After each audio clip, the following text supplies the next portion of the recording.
Soy el doctor Juan Carlos Sandagaray, médico internista, maestro en ciencias de la salud y actual miembro activo del Colegio de Medicina Interna de México, dominantemente. Estos son mis conflictos de intereses. Quisiera que vean este mapamundi. Ustedes pueden ver en mapas de colores regiones geográficas que tienen casos por cada 100.000 habitantes de neoplasia pulmonar, año 2022. Ustedes pueden ver la referencia. Y evidentemente lo que llama la atención es densidad poblacional alta. Evidentemente tiene riesgo mayor de tener más números por 100.000 habitantes de cáncer pulmonar. Pero también quisiera que revisáramos este mapa mundial. Es muy probable que las tasas de tabaquismo sean mayores en las regiones geográficas afectadas por mayor incidencia de cáncer pulmonar. Y aquí es un elemento muy importante. Hay sitios que tenemos datos suficientes, hay sitios que no. Vean el caso de Norteamérica. Sin duda alguna está muy bien clasificada la carga demográfica que tiene. Ahí ustedes pueden ver algunos números. Sin duda alguna el número es notablemente importante. Es el cáncer con mayor incidencia a nivel mundial, el segundo más frecuente en población varonil después de la próstata y en mujeres después del cáncer de mama. Estamos en el mes de cáncer de mama. Vean ustedes, el riesgo acumulado va incrementándose conforme va pasando el tiempo. Hay variación geográfica, como ustedes lo pueden ver, y ustedes pueden ver que los casos de mayor número de nuevos casos es en aquella población que tiene un mayor consumo de tabaco y, por supuesto, exposición a neumotóxicos con un efecto oncogénico inminente predominantemente. Entonces, sin duda alguna, ahora vean la mortalidad y este es un elemento importante nuevamente. Quisiera llamar su atención que la mortalidad, hay sitios geográficos, como en el caso de la Unión Americana, que perfectamente está muy bien determinada. Hay áreas que no están perfectamente documentadas a la mortalidad, pero sabemos que es cáncer de pulmón una de las neoplasias que más mortalidad generan. Y simplemente es por el diagnóstico tardío. Ustedes pueden ver en número total de muertes, más de 1.700.000, 18% corresponden a neoplasias por cáncer. Y ya ustedes pueden ver la casuística tanto en hombres como mujeres, como ocupa una parte muy importante. Y conforme va pasando el tiempo, va superando incluso a medida que se han diversificado se han incrementado los casos, pero sin duda alguna, en el contexto de pulmonar, nos falta mucho camino que recorrer. ¿Qué pasa con nuestro país? Vean en esta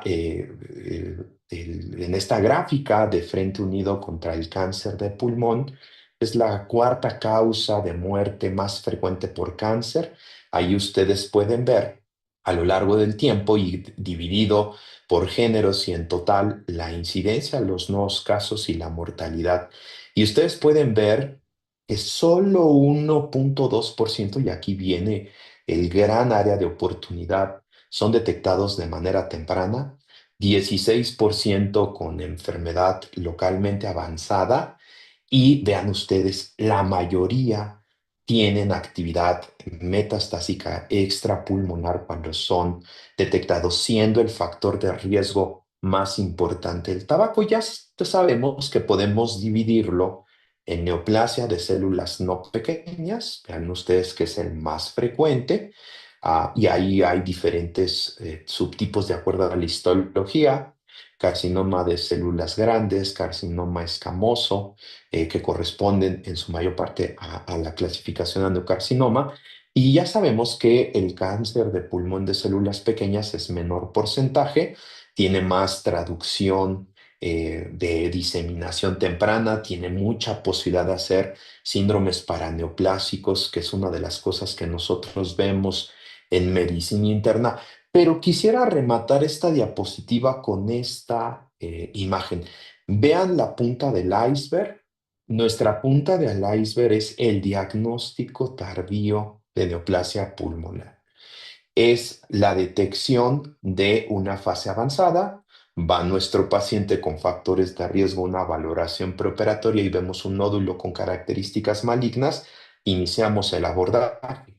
Pero tenemos mucha población con factores de riesgo que no son sometidos a tamizaje. Entonces, esta es una parte muy importante. Diagnóstico tardío es la cúspide de nuestro iceberg.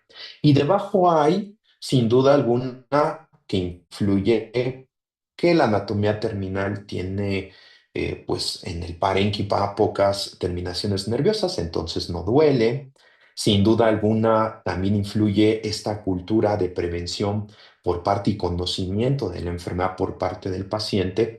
Y sin duda alguna, en la parte inferior, muchos de los síntomas son inespecíficos y, por supuesto, la traducción no es de manera inmediata en pensar en una neoplasia pulmonar. Y entonces esto genera la percepción que tenemos una patología altamente compleja, de larga evolución, pero con muchas manifestaciones iniciales inespecíficas que cuando son típicamente ya probablemente está en una etapa avanzada, ya sea una lesión estructural o el paciente que tiene síndrome consultivo de hemoptisis o el paciente que tiene hemoptisis, muy probablemente ese paciente está en una etapa avanzada. Ustedes pueden ver los factores de riesgo, no es el interés revisar cada uno de ellos, pero es una condición multifactorial que sin duda alguna impacta la situación geográfica, la genética, pero lo más importante son los factores exposicionales adquiridos, siendo el más común, por supuesto, el tabaco, siendo el más común la presencia de una neumopatía inflamatoria previa, siendo común la exposición ocupacional y muchos otros factores que pueden fomentar. Pero ahí viene lo complejo de las enfermedades cuando son multifactoriales. Establecer el peso correcto de cada una de las variables. Sabemos que en esta patología el tabaco es un elemento muy importante y el factor ocupacional. Y esto es lo que determina una de las características para hacer tamizaje. Quizá presentarles alguna evidencia, evidencia del grupo de estudio del Instituto Nacional de Enfermedades Respiratorias, justamente en el contexto de análisis. Vean, por ejemplo, el perfil clínico, este estudio que facilita o las manifestaciones clínicas que facilita el estudio de cáncer pulmonar para un diagnóstico oportuno.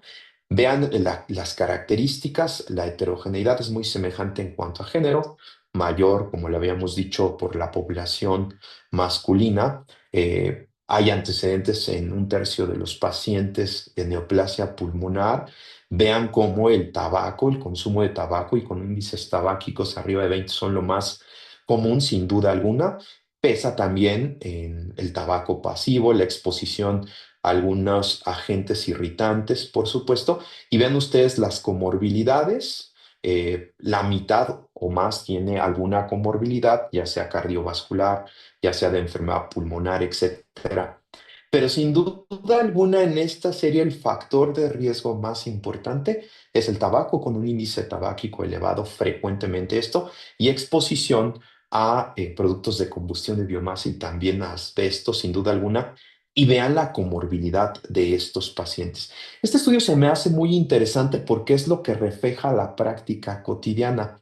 Vean la medida de asociación para tener justamente probabilidad de tener una neoplasia pulmonar. Y vean ustedes que las manifestaciones más significativas, que es pérdida de peso, que es pérdida de apetito, que es trombocitosis, que es hemoptisis, no se presentan frecuentemente en los casos. Es decir, vean ustedes, hemoptisis es el síntoma aislado con mayor valor predictivo positivo, pero no todos los pacientes llegan en una fase inicial a tener hemoptisis. Pérdida de peso, trombocitosis y una espirometría anormal tienen un valor predictivo solo del 5 al 10%. Entonces, aquí viene lo verdaderamente complejo. Si me espero que un paciente tenga hemoptisis, que tenga una espirometría normal, que tenga síndrome consuntivo, es muy probable que cuando tenga este paciente estas manifestaciones va a ser demasiado tarde. Vean cuán común es tener fatiga, tos crónica, ¿sí? Algunos deterioros de las clases funcionales, de tal manera que esto vincula que la manifestación clínica inicial no existe en el paciente con neoplasia pulmonar. Sin duda alguna, los factores de riesgo son los que pesan mucho en el tamizaje de neoplasia.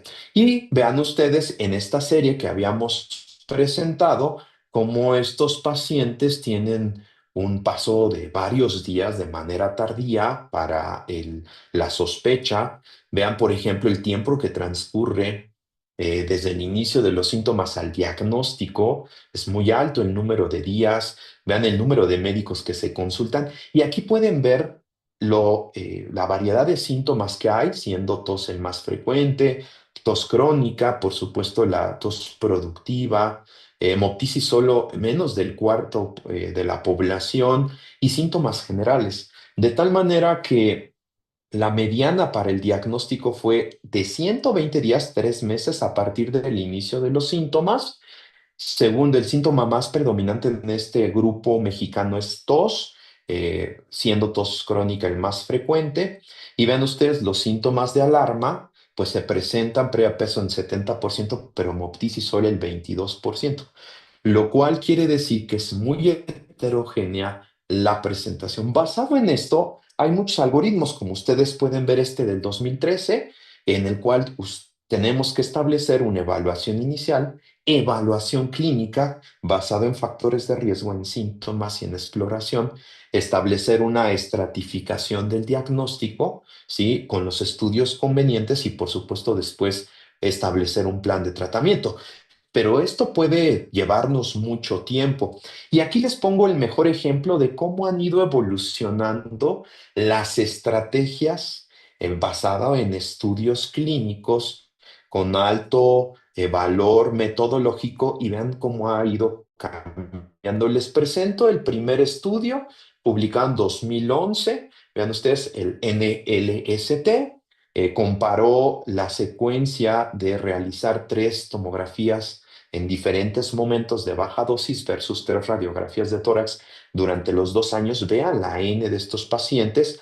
Ahí ustedes pueden ver el rango de edad. Vean ustedes el índice tabáquico, más de 30 paquetes año, y característicos sin comorbilidades graves. Cuando vemos las curvas de sobrevivencia, tomografía de baja dosis con radiografía de tórax, sin duda alguna, estos pacientes que se siguen con tomografía disminuyen la probabilidad de muerte en un 20% por un diagnóstico precoz. Conforme fue pasando el tiempo, este estudio del 2020, el estudio Nelson, ustedes pueden ver misma población, pero cambian el corte del índice tabáquico, como ustedes lo pueden ver en número de paquetes, pero también en temporalidad, haciendo más estricto este corte.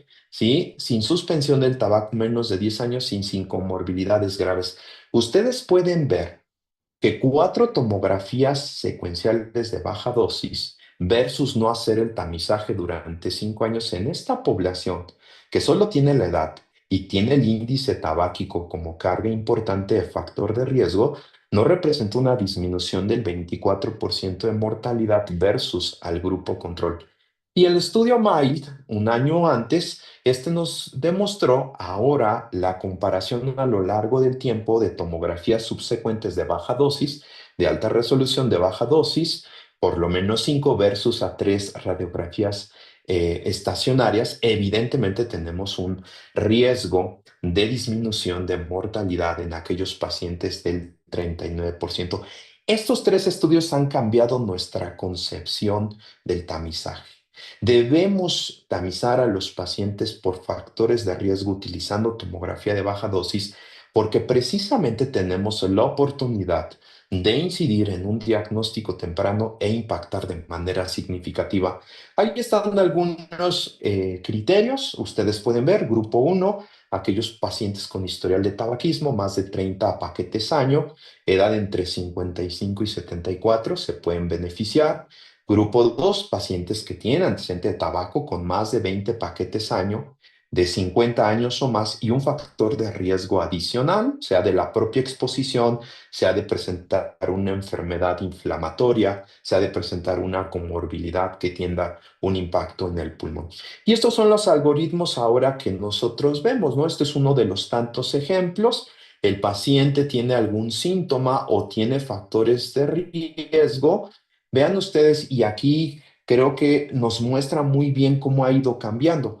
Evidentemente aquí se comenta solicitar una radiografía de tórax. Ahora con la evidencia sabemos que una radiografía de tórax queda en desventaja para poder detectar lesiones mínimas. Y el objetivo justamente de presentar es esto, es ir viendo cómo ha ido evolucionando justamente este cambio de concepción que el tamizaje de cáncer pulmonar mediante tomografía evidentemente es una estrategia de salud pública y debemos de intensificar para el control. Entonces, con estos estudios quedamos y se quedó definido que el uso de radiografía de tórax como instrumento para establecer tamizaje de cáncer pulmonar no es del todo válido, y también la citología del esputo también es una estrategia que no tiene un valor predictivo positivo. En cambio, vean ustedes, si tengo el paciente que tiene factores de riesgo, aquí están, y tengo manifestaciones y factores de riesgo. Si no está sintomática, puedo hacer una prueba de escrutinio con una tomografía de tórax de baja dosis y por supuesto ir trazando el factor. Si tiene síntomas, con mucho más razón, y si encuentro algún hallazgo, es momento de continuar con el protocolo de estudio. Si el paciente no tiene síntomas, puedo y no tiene lesiones en la tomografía, establecer seguimiento cada 12 meses. Y por supuesto que si el paciente tiene hallazgos, aunque sea un nódulo, y aquí viene la maravilla de la inteligencia artificial, que ahora tenemos cada vez más bases de datos y más progresión y avance de estas bases de datos con diferentes programas que me permiten analizar lesiones pequeñas con probabilidad de establecer, en base a los factores de riesgo y en base a la experiencia acumulada, la probabilidad de tener neoplasia. Pero si el paciente tiene una lesión, si el paciente tiene factores de riesgo, por supuesto que se requiere un trabajo diagnóstico predominantemente. Queridos amigos y amigas, ¿cuáles son las conclusiones? Cáncer pulmonar, alta carga epidemiológica y mortalidad. Sin duda alguna, dentro de las neoplasias, es la neoplasia que más causas de muerte genera en el mundo y en México. La mayor parte de las veces está asociada a tabaco. De acuerdo a ello, es una variable que constituye un factor de riesgo y por lo tanto determina, junto con la edad, la probabilidad de hacer tamizaje. Ya sabemos que tiene un perfil multifactorial. Ya vimos cómo hay diversidad de síntomas clínicos. Sin duda alguna, seguimos llegando tardíamente al diagnóstico de estos pacientes cuando la manifestación es muy típica y cuando vemos que hay diseminación local o diseminación a otros lados fuera del pulmón. Ya vimos que hay datos de alarma muy importantes, pero que tienen un valor predictivo bajo. Y hay otros que no se presentan tan frecuentemente como hemoptisis, que sí me hacen y que me exigen hacer un abordaje. De ahí la heterogeneidad y de ahí la esencia de establecer un principio basado en el paciente. Y sin duda alguna, todos, absolutamente todos, tenemos primer contacto, alta especialidad, tenemos la oportunidad de seguir el abordaje de estos pacientes y cambiar el pronóstico de los mismos. Para mí ha sido un gusto estar con ustedes y dejo la palabra con nuestra segunda invitada para completar esta parte y continuar el abordaje de neoplasia pulmonar y establecer una viñeta para poder hacer un muy buen análisis. Muchas gracias. Hola, buenas noches, ¿cómo están? Vamos a comenzar con esta sesión. Yo soy la doctora Carla Sánchez, soy médico neumooncólogo y bueno, pues en esta sesión voy a platicar con ustedes un poco acerca del tamizaje de cáncer de pulmón y cuál es el papel que juega el médico internista tan importante en esta lucha contra el cáncer para poder mejorar los resultados de nuestros pacientes. Y bueno, pues yo voy a comenzar con un caso clínico a través del cual vamos a identificar cuáles son las estrategias que al día de hoy utilizamos para poder detectar de manera temprana esta enfermedad y a lo largo del caso clínico pues vamos a ir evaluando cada uno de estos aspectos para posteriormente pasar a la sesión de preguntas. Y bueno, estos son mis conflictos de interés, realmente no tengo ninguno para hablar con ustedes en relación al tamizaje en esta charla y vamos a comenzar con nuestro caso clínico. Tenemos una mujer de 76 años de edad, ella es católica, divorciada, comerciante y bueno, dentro de sus antecedentes relevantes, ella comenta pues un antecedente por su madre de un EBC hemorrágico. Su madre era fumadora y tuvo varias veces infecciones respiratorias de repetición, sin embargo no fueron caracterizadas cada una de ellas. También tiene hermanas, las cuales tuvieron antecedentes oncológicos, una de ellas incluso falleció de cáncer de pulmón. Y bueno, pues dentro de sus antecedentes personales no patológicos, realmente ella está en una zona urbana, cuenta con todos los servicios y no tiene zoonosis, cuenta con un sistema de vacunación completo. Y dentro de sus antecedentes personales patológicos, ella tiene un antecedente quirúrgico en 2015 de una colecistectomía sin ninguna complicación y es fumadora desde los 20 años. Ella inició fumando aproximadamente de 5 a 8 cigarrillos de manera semanal hasta que posteriormente se hizo un consumo habitual o regular, que nosotros definimos un consumo regular, al menos que la persona fume 5 a 6 días a la semana, y ella llegó a consumir como máximo 15 cigarrillos al día desde los 22 años hasta la fecha. Y ella tuvo un antecedente de neumonía grave hace un año, requirió internamiento hospitalario, pero afortunadamente no requirió manejo de ventilación mecánica. Dentro de sus crónicos degenerativos, ella es diabética desde hace 5 años, lleva control farmacológico con metformina, 850 miligramos al día, en unidad de medicina familiar, y también desde hace 3 años lleva tiene consumo de enalapril por hipertensión arterial, que también tiene un manejo en su unidad de medicina familiar. Ella acude a cita mensual con su médico familiar para el control de estas enfermedades crónico-degenerativas que les comenté, y su médico familiar identificó que es una persona que, a pesar de tener enfermedades metabólicas, donde el tabaco pues es una arista de control necesaria, pues la persona persiste fumando. Ella, al ser interrogada por su médico familiar de si le interesaría dejar de fumar, ella responde que sí, por lo cual su médico familiar encuentra que está motivada y decide enviarla a una clínica de tercer nivel para ser evaluada en la clínica de tabaquismo. Es como ella llega al Instituto Nacional de Enfermedades Respiratorias, donde se realiza un abordaje de persona fumadora. Cabe destacar que en estas consultas del instituto, todos los pacientes se les realiza una radiografía, la cual estaba normal en ese momento. A la exploración física por el personal de la clínica de tabaquismo realmente no encontraron nada importante o relevante a la exploración física. Lo que hicieron fue corroborar de manera objetiva que la persona persistía con el antecedente de fumar, es decir, no solamente en la identificación al cuestionario, sino también identificaron que había cotinina en orina y que tenía CO2 exhalado en 30 partículas por millón, que esas son maneras objetivas de demostrar que una persona persiste fumando. Muchas veces los fumadores, cuando nosotros interrogamos, algunos nos dicen la verdad, algunas veces no nos lo dicen, pero tenemos de manera objetiva formas para demostrar que esa persona sigue consumiendo tabaco, y bueno, pues se identifica que la persona es adicta a la nicotina. Se realiza la evaluación del paciente fumador en esta clínica, que, como ustedes pueden ver, se realizan varios cuestionarios para identificar si esta persona pues tiene predictores de éxito para una terapia para dejar de fumar. No solamente es que la persona quiera dejar de fumar, sino tenemos formas de demostrar que hay predictores, que ese es el momento ideal para iniciar una terapia con esa persona y lograr el éxito de la abstinencia al tabaco. Se realizaron cuestionarios de motivación, de dependencia, de abstinencia, de depresión y de ansiedad, que son comorbilidades importantes en todas las personas fumadoras, y se identificó, aquí les pongo los resultados de todos estos cuestionarios, lo cual cataloga a la persona como persona con predictores de éxito, y por lo cual se inició una terapia para dejar de fumar en ese momento. Los predictores de éxito para dejar de fumar son la motivación alta, que ella no había decidido por sí sola dejar de fumar, es decir, ella no lo había intentado, y eso es importante porque muchos pacientes sin una asesoría completa pues no logran dejar de fumar y recaen, y ese es un predictor de fracaso. Si es que la persona vuelve o intenta volver a fumar, pues seguramente va a caer nuevamente en la dependencia. Entonces, al identificar que esta persona en ese momento de la evaluación tenía predictores de éxito, es que se identifica con una persona que debe iniciar tratamiento en esa consulta, y se le propone la terapia más efectiva, con la cual contamos en la actualidad, que es la terapia trimodal. ¿A qué se refiere una terapia trimodal en tabaco? Bueno, se refiere a una terapia que incluye la terapia cognitivo-conductual por psicólogos o psiquiatras expertos en adicciones, y también la terapia farmacológica con dos vertientes de tratamiento. Tratamientos que sustituyen nicotina por un lado, como en este caso la persona fue candidata a parches, y terapia farmacológica que no sustituye nicotina, que en este caso fue el grupo bupropión.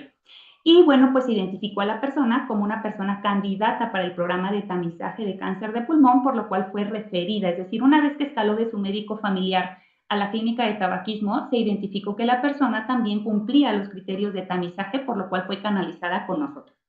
Ya con nosotros en la clínica de tamizaje de cáncer de pulmón, quiero que vean cómo es la manera actual e integral en la que realizamos el tamizaje de cáncer de pulmón. Nosotros realizamos una evaluación clínico-funcional de la persona.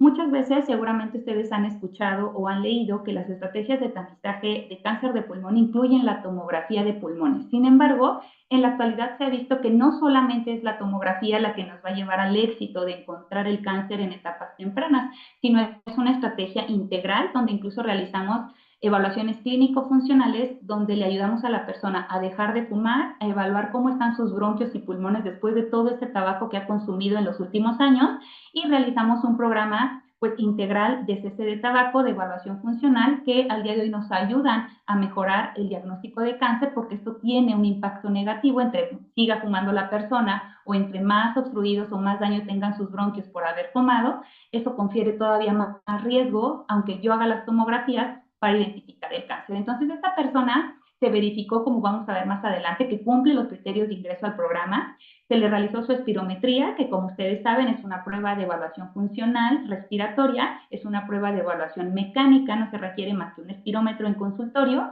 Y bueno, documentamos que esta persona ya tenía daño bronquial y que por el resultado de la prueba, como la pueden ver ustedes ahí, que tiene un patrón obstructivo sin responder al broncodilatador, esto es compatible funcionalmente con la famosa EPOC, enfermedad pulmonar obstructiva crónica, en este caso secundaria a fumar, en un grado leve, fue lo que nos dijo la prueba. Y bueno, pues en ese momento que estamos diagnosticando incluso que la persona venía por un problema para identificar un cáncer, se está encontrando otra enfermedad y que hoy las estrategias de tamizaje nos sirven incluso para un tamizaje conjunto, no solamente para cáncer de pulmón, sino para identificar enfermedades respiratorias obstructivas, en este caso como es la EPOC. Y bueno, pues se le solicitó a esta persona su tomografía de baja dosis.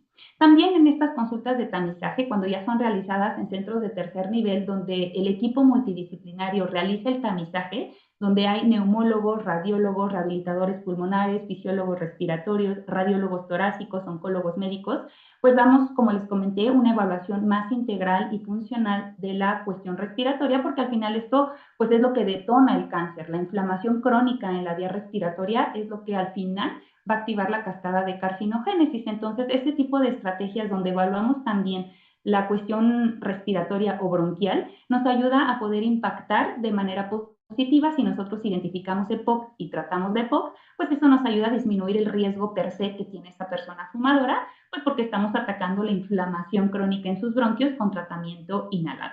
En este caso, solamente utilizo esta diapositiva para comentarles cómo es el tratamiento integral de la EPOC en este momento.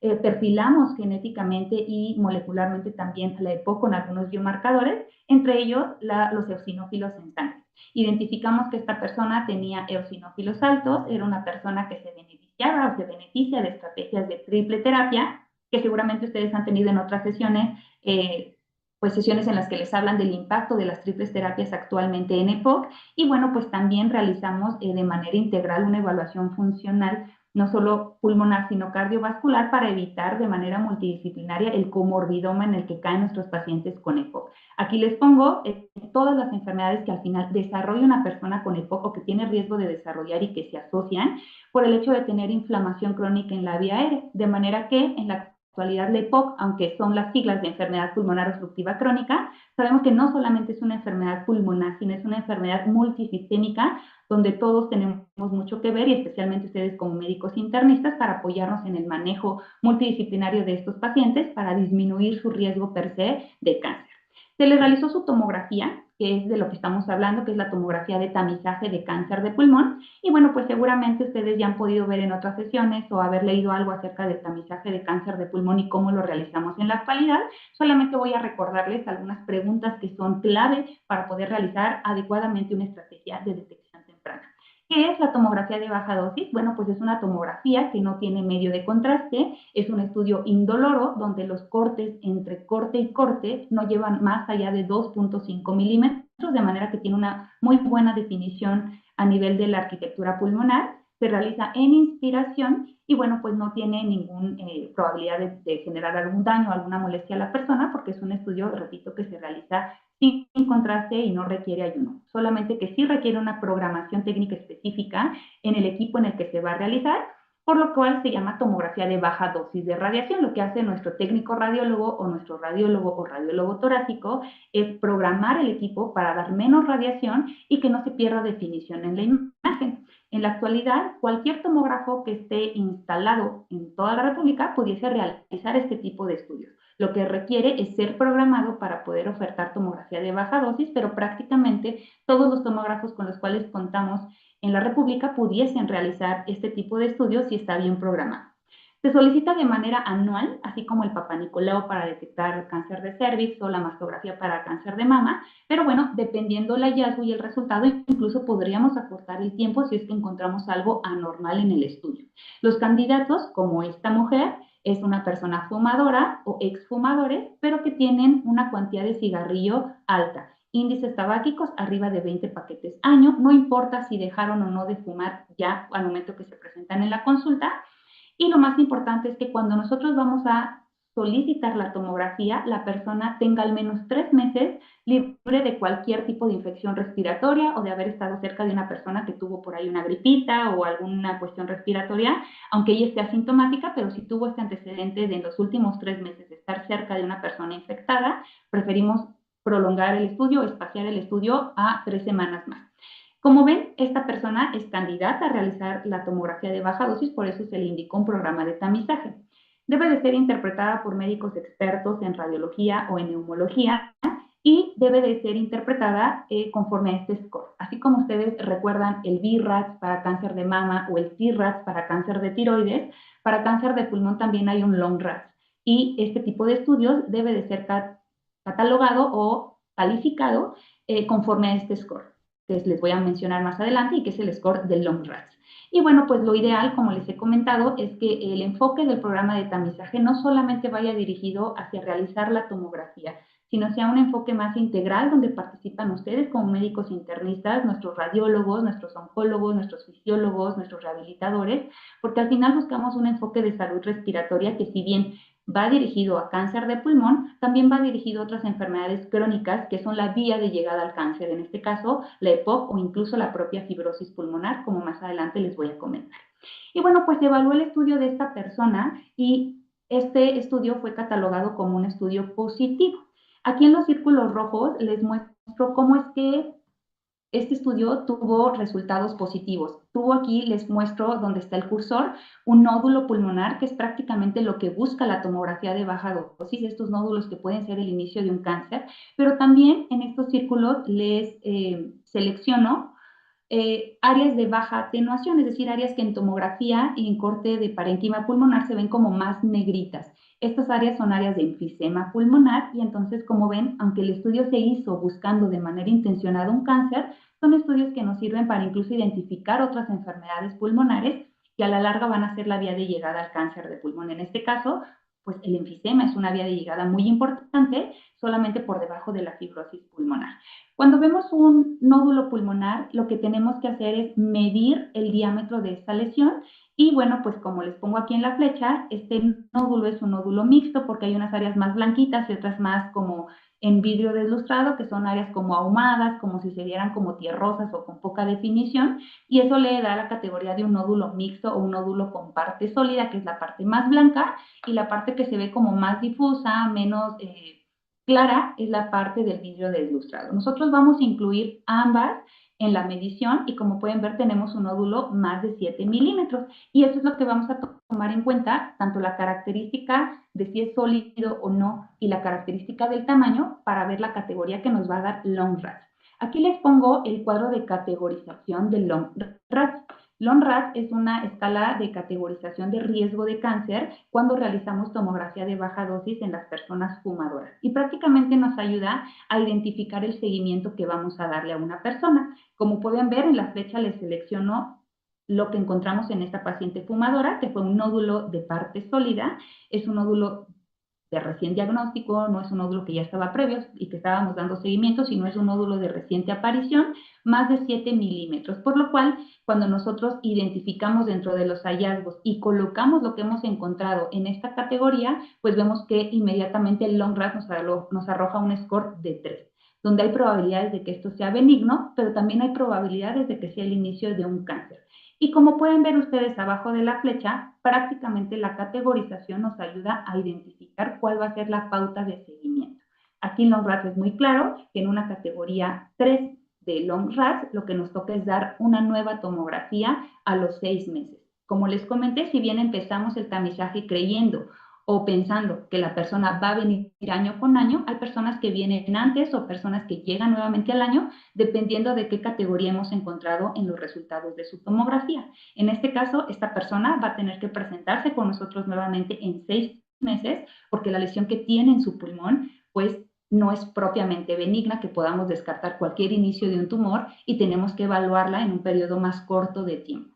Entonces aquí la categorización del LongRad nos ayuda a saber que hay que reducir el tiempo, nos ayuda a categorizar como un hallazgo positivo esta tomografía porque hay un nódulo pulmonar y como les comenté, el beneficio de estas estrategias de tamizaje que al día de hoy los neumólogos utilizamos y evaluamos como un tamizaje conjunto, nos ayuda para identificar otras enfermedades, en este caso enfisema en el pulmón y que obviamente eso también requiere un seguimiento, un tratamiento integral para poder disminuir el riesgo de cáncer en esta persona si es que este nódulo pulmonar al final no fue un tumor.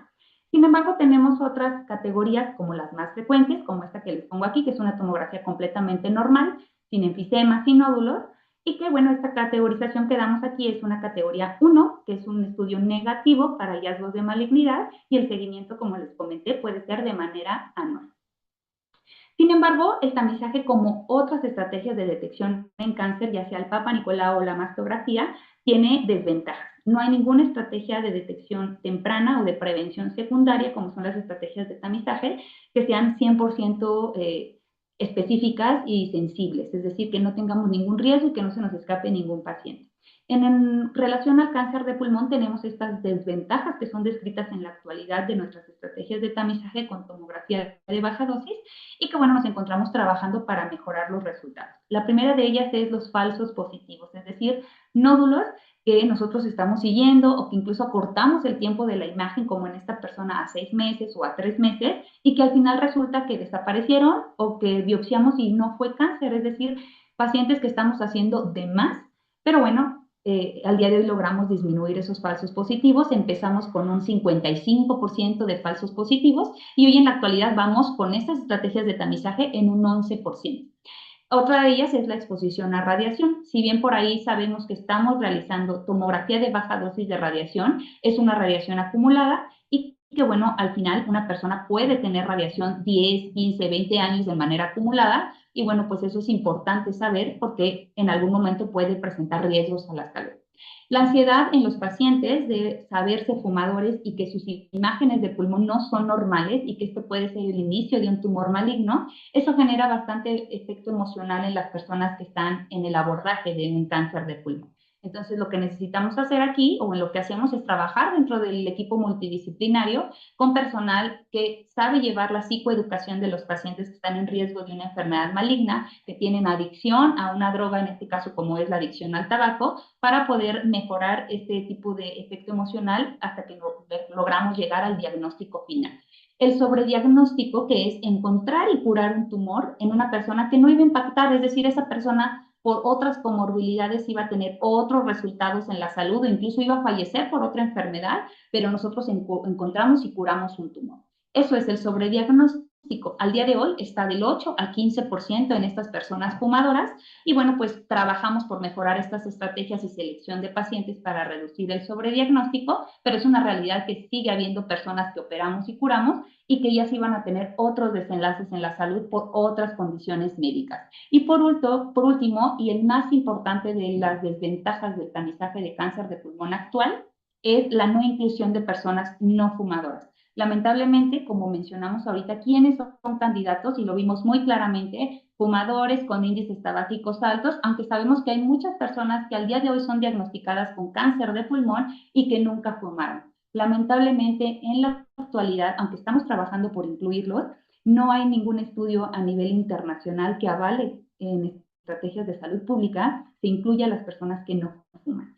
En México y Latinoamérica tenemos un 43% de personas que reciben el diagnóstico de cáncer de manera anual y que nunca fumaron. Es decir, casi es un volado el riesgo de tener cáncer o no asociado a fumar, Sin embargo, bueno, pues lamentablemente los estudios no han demostrado costo-efectividad a largo plazo en estas personas que no fuman, pero nos encontramos trabajando en ello para posteriormente poder incluirlas como estrategias de salud pública y que podamos incluirlos de manera pues generalizada en todos los programas de salud a nivel nacional e internacional. ¿Qué otras desventajas qué otras ventajas, perdón, hemos encontrado en este tipo de evaluaciones de tamizaje de cáncer de pulmón? Bueno, pues como les comenté previamente, nos ayudan estas estrategias a mejorar la carga de enfermedades respiratorias crónicas no transmisibles porque son estrategias de tamizaje conjunto. Hemos podido mejorar la selección de pacientes sumando la espirometría y haciendo un seguimiento de cese de tabaquismo para poder incluso disminuir la carga de POC, disminuir la carga de efectos cardiovasculares por persistencia de tabaco y bueno, pues son estrategias que al día de hoy nos ayudan. Específicamente me gustaría comentarles cómo es que una estrategia de tamizaje en la actualidad para cáncer de pulmón puede encontrar el famoso pre-EPOC o el EPOC temprano, cuando incluso la espirometría todavía está normal. Podemos tener personas con mucha carga de tabaco, es decir, que tienen el riesgo de EPOC, pero que la espirometría está normal. La tomografía en este sentido nos ayudaría para identificar algunas otras alteraciones, como es el propio enfisema o propias alteraciones imagenológicas de POC, aunque la espirometría todavía esté normal. Es decir, nos ayuda incluso a detectar de manera temprana esta enfermedad, que es una enfermedad también crónica no transmisible a nivel de la vía respiratoria y que tiene una carga importantísima de costos en salud. Y por otro lado, también está la parte del diagnóstico de la fibrosis pulmonar. Se ha identificado en estudios a largo plazo, donde llevan estrategias de tamizaje con seguimiento durante muchos años de estos enfermos, que estamos detectando lo que se llama las ILAs, que son las anormalidades pulmonares intersticiales, es decir, los inicios finos de una fibrosis pulmonar.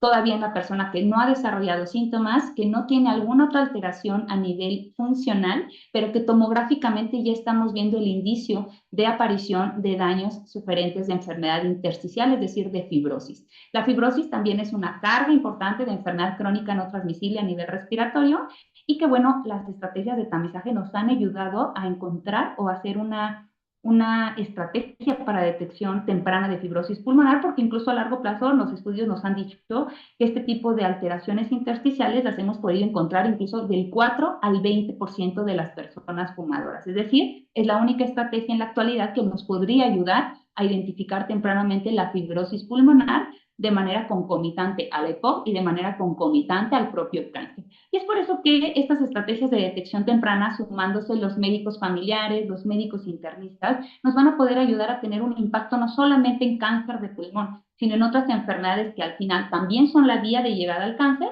y que al día de hoy cobran bastante recurso a nivel de salud pública por el tratamiento, como es la fibrosis y la EPOC. Y al final, como les comenté, si yo las encuentro de manera temprana y las trato en ese momento, pues seguramente el riesgo de cáncer de esa persona va a disminuir porque ya estamos impactando en las comorbilidades que al final van a ser la vía de llegada a los tumores.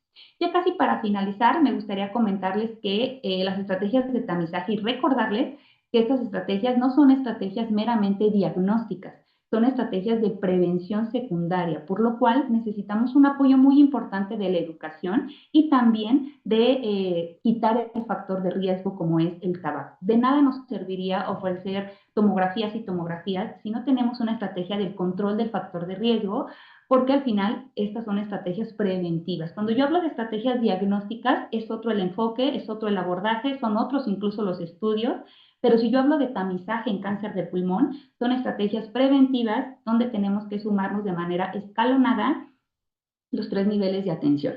El primer nivel nos ayudará medicina general, medicina familiar, incluso otros que no necesariamente son médicos, pero que se encuentran dentro del área de la salud, a identificar a los fumadores.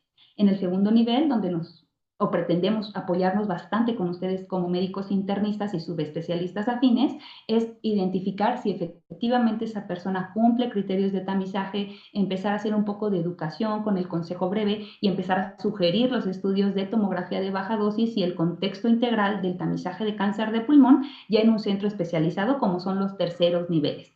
De nada nos sirve en los terceros niveles tener toda la tecnología si realmente el paciente no está llegando, si no estamos sumando esfuerzos para poder impactar en la prevención y poder hacer un control adecuado de todas estas enfermedades y lo más importante, pues del cáncer de pulmón de manera organizada. Y bueno, pues me gustaría también recordarles este dato que es clave. Requiero hacer 300 tomografías de baja dosis en personas de riesgo para salvar una vida. Y cuando yo hablo de cuántas imágenes se requieren o de cuántos pacientes requiero para poder impactar en uno, pareciera que esto no es costo efectivo. Sin embargo, los estudios desde el 2011 demostraron que esto es costo efectivo y que incluso es más costo efectivo que el tamizaje de cáncer de mama.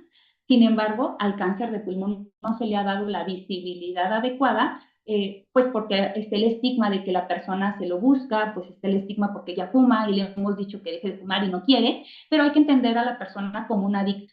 Es una persona que está enferma, requiere de un proceso de educación y bueno, pues requiere del aporte de todos nosotros, desde el primer hasta el tercer nivel, para poder incluirse en una estrategia de tamizaje y poder detectar de manera temprana el cáncer de pulmón. Entonces, recordarles que esto es costo efectivo y que ya está demostrado desde hace más de una década. Y bueno, pues para finalizar, ¿dónde se suma la medicina interna en las nuevas estrategias de intervención para el tamizaje de cáncer de pulmón?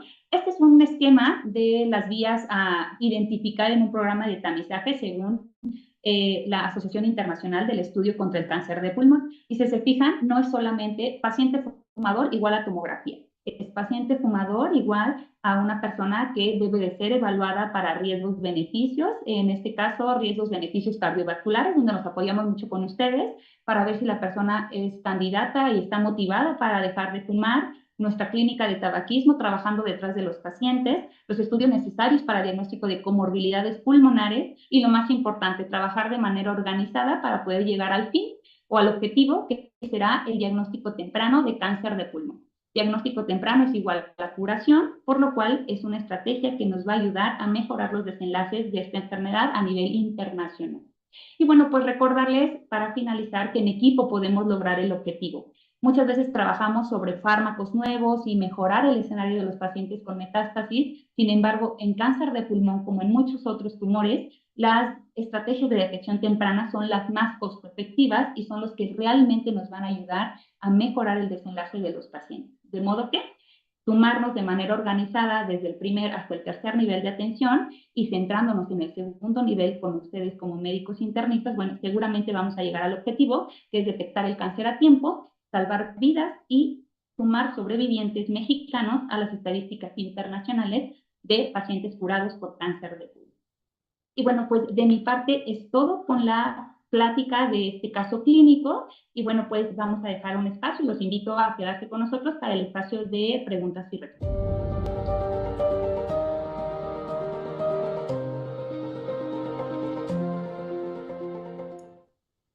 Hola, muy buenas noches, Moisés. Buenas noches, doctor Juan Carlos. Y buenas noches, doctora Sánchez Ríos. El día de hoy nos han dedicado con una excelente, brillante exposición. Y lo primero que hacemos, como cada una de nuestras reuniones, es saludar a todos los que nos están viendo desde diferentes estados de la República Mexicana. Les damos una cordial bienvenida a Veracruz, desde Nachital, gracias por acompañarnos, Guadalajara, Monterrey, Nuevo León, Ciudad de México, en las diferentes alcaldías, Estado de México. Y mientras estamos esperando ansiosos sus preguntas, les queremos recordar que próximamente nos vamos a ver en el Congreso en el mes de noviembre. Dentro de las actividades académicas vamos a tener nuestro segundo torneo de ajedrez. Están cordialmente invitados, no hay necesidad de que sean unos expertos. El asunto es convivir, pasar un buen rato y tener una fraternidad. También a la caminata, que en esta ocasión va a tener una causa que es luchando por la vida en pro del trasplante. ¿Tenemos por allá alguna pregunta, muy? Sí, ya tenemos algunas preguntas. En primer lugar, esta pregunta va dirigida específicamente para la doctora Sánchez Ríos y tiene que ver con el uso de biomarcadores séricos, que pregunta el doctor José Manuel Flores, y específicamente el doctor Arieta también nos pregunta específicamente el caso del biomarcador cifra 21.1, específicamente para el cáncer de pulmón de células escamosas. Bueno, no sé si pudieran decirnos algo al respecto. En primer lugar, la doctora Sánchez, y si el doctor Anda quiere complementar alguna información adicional, ¿qué sabemos de estos biomarcadores? ¿En qué contexto podemos considerar su uso? ¿Qué utilidad tienen? Perfecto. Sí, en relación a cáncer de pulmón, tenemos actualmente un panel de 4 biomarcadores serológicos. Dentro de ellos se incluye cifra 21 y bueno, algunos otros como enolasa y demás. Tenemos 4 biomarcadores. Estos biomarcadores tienen un papel en el diagnóstico ya sintomático y en el seguimiento incluso de pronóstico sobre un tratamiento. Lamentablemente, en ninguno de los estudios actuales me refiero en los últimos 10 años, este tipo de biomarcadores ha podido posicionarse como para apoyar o suplir a la tomografía de baja dosis en el contexto de ser a lo mejor algo más factible de tomar, algo sérico que un estudio de tomografía, y lamentablemente pues no se han posicionado ni tienen un papel en la detección temprana de cáncer de pulmón, específicamente hablando como una estrategia de prevención secundaria. Pueden llegar a tener, repito, un papel ya en pacientes diagnosticados que están sobre tratamiento, pero es una realidad que no deberían de implementarse ni sustituir a la tomografía en el contexto de personas asintomáticas. No sé si el doctor Anda quisiera agregar algo, Juan Carlos. Sí, sí, Moisés, muchas gracias. Buenas noches. Un placer estar con ustedes y compartir el micrófono con la doctora Sánchez. Recordar que cuando hablamos de tamizaje, creo que nos debe llegar a la mente tres valores muy importantes, que es sensibilidad, que es especificidad y, por supuesto, la detección preclínica o el valor predictivo. Cuando vemos el rendimiento de estos, ninguno llega en sensibilidad a más del 80% en el contexto de tamizaje o especificidad más del 90%. Entonces, creo que eso refuerza muy bien lo que comentaba la doctora. Una vez que tenemos el diagnóstico, pueden ser un marcador de seguimiento, pero en el contexto preclínico de tamizaje no hay suficiente evidencia, en particular lo que comentaba el doctor de cifra 21, que se habla mucho en carcinoma escamoso, el rendimiento no supera en condición preclínica el 60%. Entonces, totalmente de acuerdo con la doctora, y creo que aquí seguimos incentivando que hay otros factores, que hay otra condición que nos puede permitir establecer justamente eso. Y tomar en cuenta también la cuestión del costo, ¿no? Si nosotros tomamos estrategias de tamizaje, deben de ser también vinculadas a lo que nos cuesta y el efecto que podemos tener, y en este caso no lo es. Sí, recordar que los tamizajes siempre ocurren en un entorno de baja prevalencia.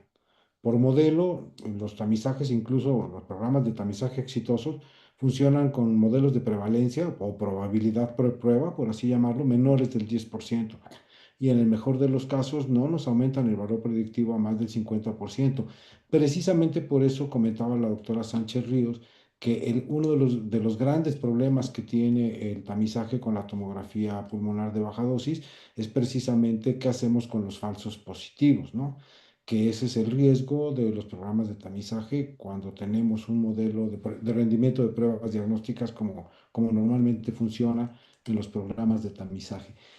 Doctora, otra pregunta que hay aquí es respecto de si hay alguna cifra en concreto del programa de detección temprana del INER, cuáles son sus resultados, qué nos pudiera compartir en relación con la experiencia del instituto en cuanto a su programa de tamizaje. Sí, de hecho, DTCAT es el programa institucional que actualmente nosotros llevamos. Y bueno, les he de compartir que empezamos todos muy motivados, pensando que íbamos a tener lleno los consultorios. Y bueno, pues fue una realidad que no. Incluso el programa empezó en 2022 y en 2023, a un año, se tuvo que reestructurar con un rastreo de barreras de por qué es que no fue tan efectivo como hubiésemos querido. Y bueno, pues encontraron múltiples barreras, y que eso me gusta decirlo porque en muchas otras instituciones a veces no nos gusta hablar de lo negativo, siempre nos gusta decir tenemos todo y se puede hacer todo, pero a mí me gusta mucho decir que tuvimos que rastrear las barreras incluso desde un centro de referencia que pareciera que cuenta con todo, y nos dimos cuenta que no fue así. Nos faltaba mucha motivación para los pacientes, mucha educación, incluso en nuestros médicos neumólogos, para poder referir al paciente que venía por otra cosa, pero pues estábamos identificando que era fumador, y poderle ofrecer el programa y educar a la persona de que el beneficio era pues obviamente el seguimiento continuo, no solamente la primera imagen del primer año y todo está perfecto y el paciente desaparecía, ¿no? Se reestructuró al siguiente año, 2023, empezamos a trabajar, lamentablemente pues apenas tenemos 2 años de seguimiento, hemos incluido cerca de 50 pacientes nada más, o sea, uno pudiese decir, estando en el INER van a tener miles de pacientes y es una realidad que no, por eso estas tipo de charlas de educación médica y de poder incluir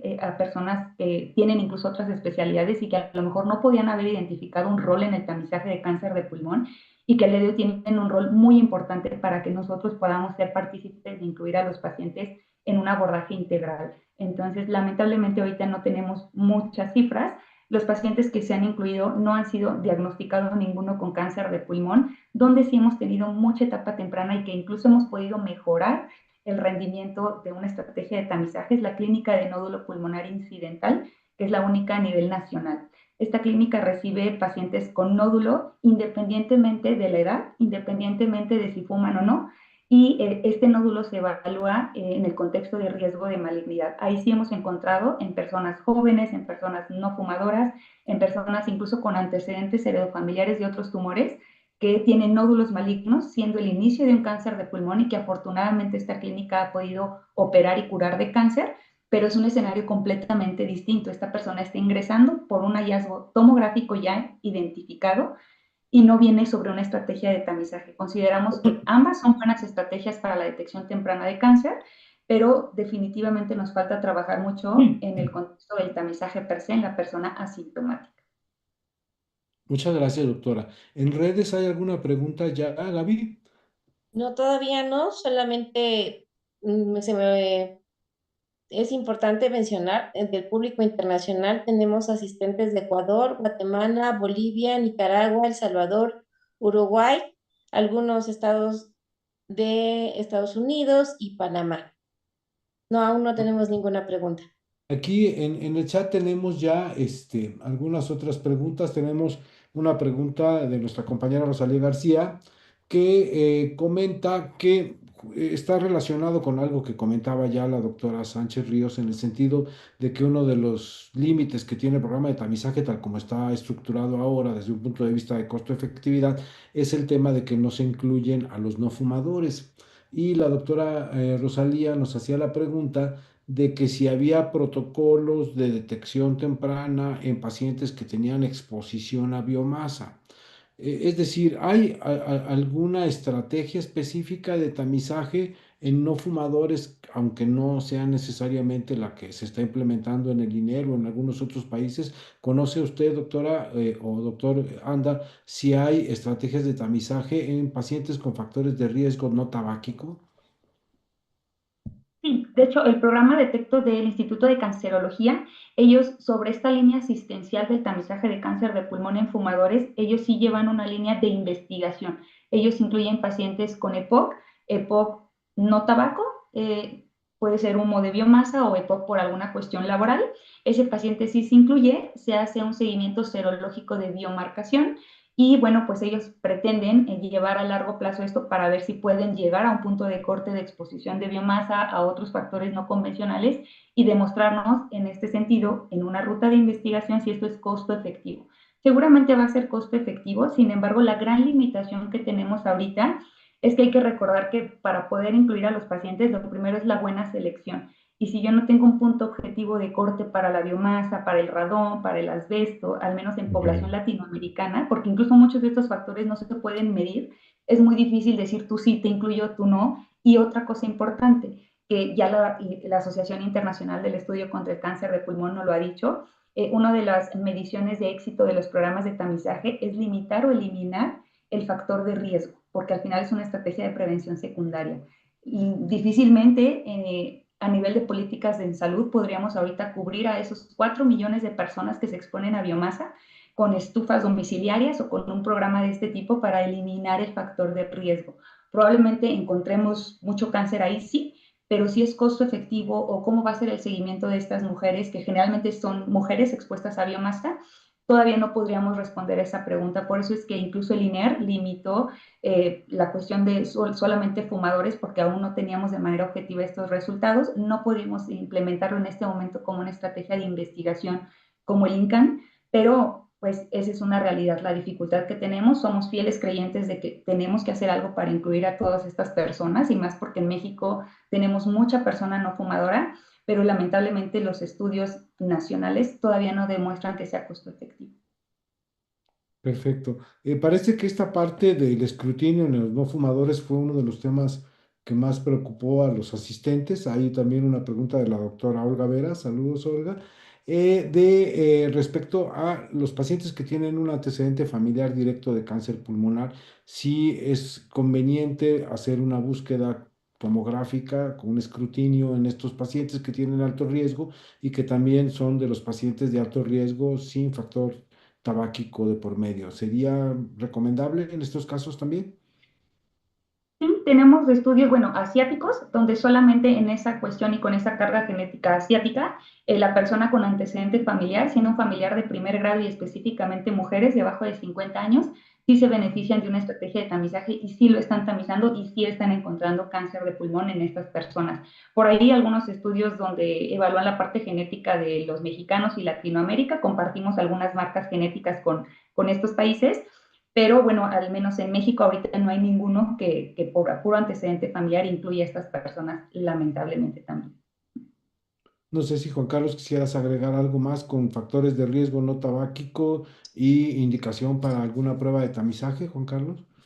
Fíjate que Rosalía comentaba en el chat también sobre el porcentaje atribuible a exposición a biomasa y es complicado sobre todo en nuestro país. Sin embargo, hay por ahí también alguna estadística de la Organización Mundial de la Salud donde afirman que la asociación puede ser entre el 11 y el 18% en causas atribuibles. Entonces, creo que complementa muy bien el comentario de la doctora Sánchez de cómo sin duda alguna tenemos otros factores de riesgo, pero evidentemente ahí es cuando empezamos a ver lo plausible de aplicar esto, pero sin duda alguna, en México, no sé, doctora, si hay algún porcentaje, pero por lo menos en la parte de la OMS sí establece muy bien este porcentaje entre el 11 y el 19%.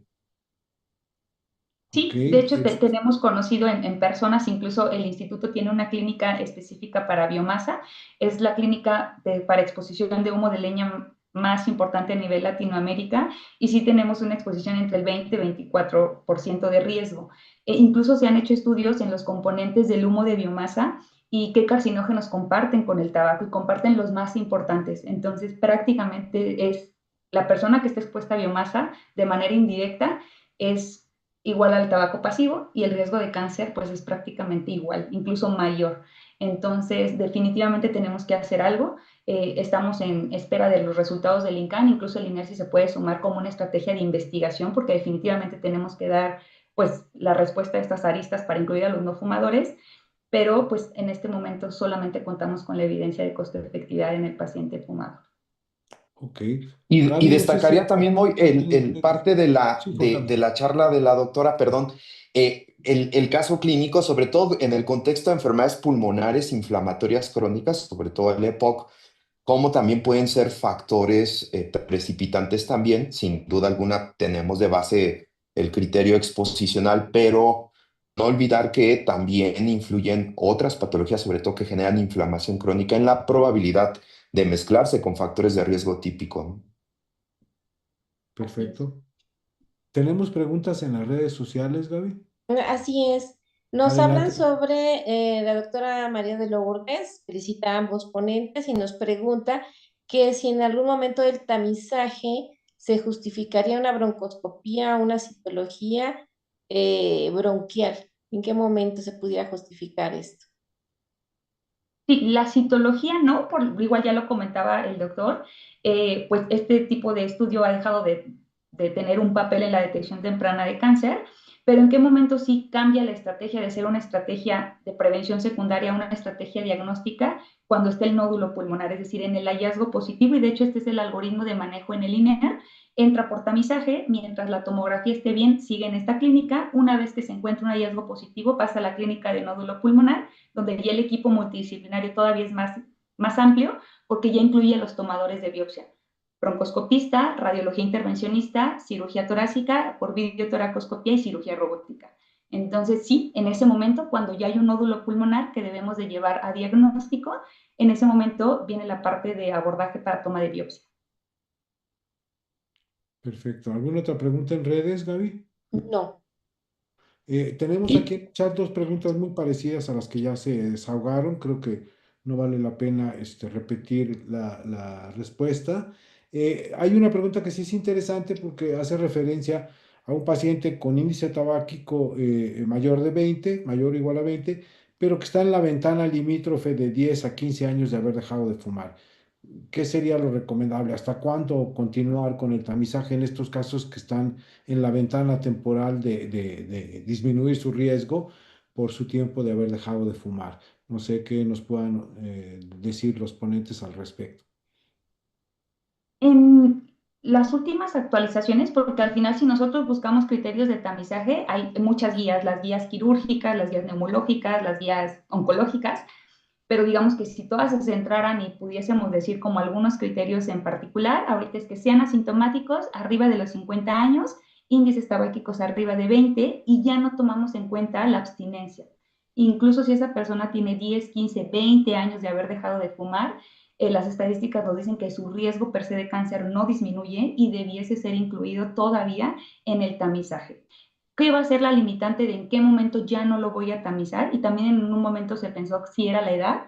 Realmente la edad no es la función pulmonar. Por eso es tan importante las pruebas de función pulmonar en estas personas, porque si desde que ella viene o quiere ingresar al programa la función pulmonar ya está limítrofe y esa persona no tolera una cirugía curativa de cáncer, en ese momento cumple los criterios actuales de exclusión.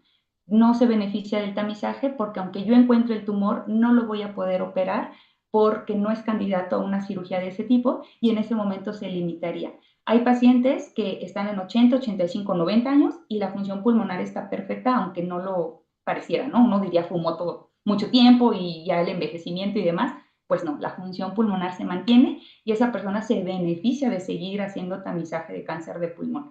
Caso contrario, personas de 50, 60 años que la genética no les jugó a favor y la función pulmonar se cayó, en ese momento, aunque no tengan 80 o 90 años, ya no es candidato a seguir el tamizaje porque ya la función pulmonar no nos permite una cirugía curativa, una cirugía de resección, y estos serían como los criterios actuales de inclusión y de exclusión para el tamizaje.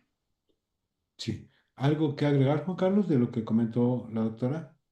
no, totalmente de acuerdo y creo que ahí no determina la opción del tamizaje el número de años de haber cesado el tabaco, sino justamente el historial y por supuesto las características propias del paciente. Porque cuando analizamos estos estudios, pues es muy heterogénea la edad. Hay pacientes incluidos desde los 50 hasta los 84 años de edad y sin duda alguna el factor decisor es justamente el impacto funcional que pudiera tener este paciente.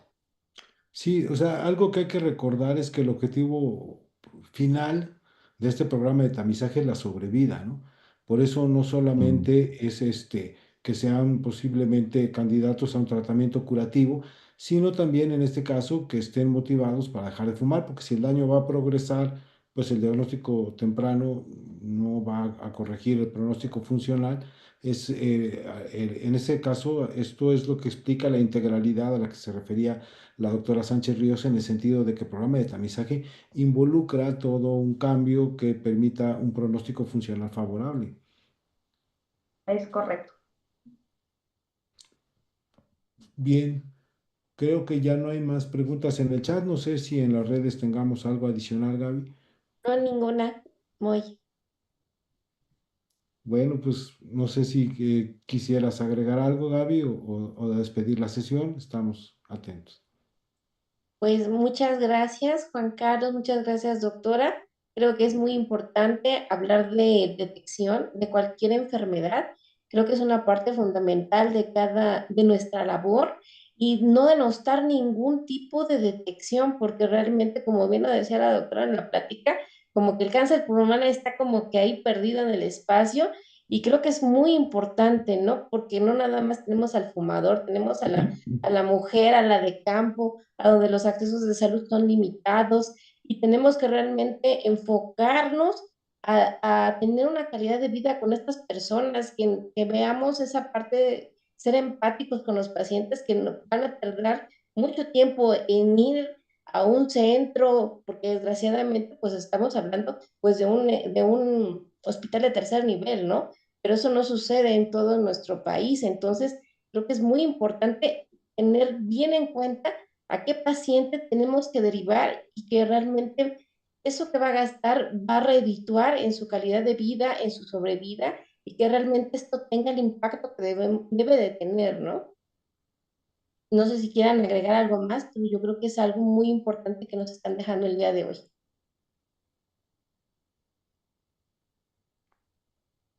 Y Bueno, bueno, si sin Sí, tienes más, más que agregar, yo sí, sí sí, Gaby, quisiera sin duda, darle creo la... que, digo, antes de darle la palabra de cierre a la doctora, creo que se ha completado muy bien el motivo de la sesión. Creo que seguimos teniendo grandes áreas de oportunidad en diversas patologías, pero creo que cáncer pulmonar tenemos una gran deuda en el tamizaje, en el abordaje y en el diagnóstico temprano. Todos los que estamos en el hospital lo vemos, ¿no? La manera tardía en que llegan los pacientes.